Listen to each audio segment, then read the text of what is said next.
Mettre en lumière les nombreuses initiatives des acteurs du numérique qui se développent à Pointe-Noire, la capitale économique de la République du Congo.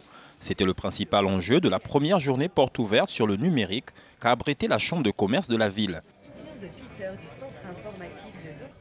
Dans la foule des participants, des promoteurs de start-up qui se félicitent des nouvelles fonctionnalités qu'offrent les outils en ligne. Appétissant, qui est une application de commande et de livraison de repas. Vous n'êtes pas sans savoir que c'est fréquent, c'est courant dans plusieurs pays.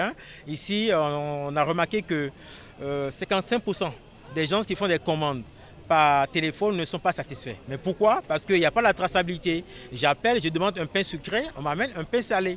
Mais qu'est-ce qui prouve que j'ai commandé un pain sucré? Il faudra aller demander par exemple auprès du réseau GSM Appétissant, qui permet, comme le dit à nos usagers, d'avoir 100 fois plus d'appétit. Nos formations sont flexibles.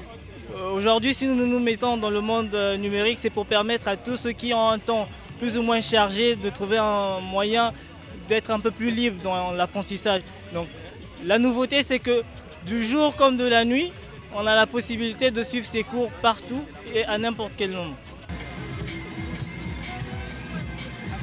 Mais la révolution numérique nécessite des investissements et des structures telles que la Chambre consulaire de la ville se proposent d'accompagner les entrepreneurs les plus motivés.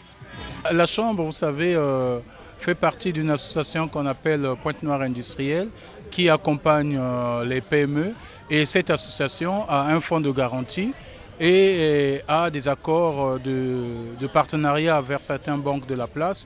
Donc pour certaines qui voudront qui émettront le souhait d'aller plus loin, nous pourrons les accompagner dans la rédaction de leur business plan et dans la recherche de leur financement.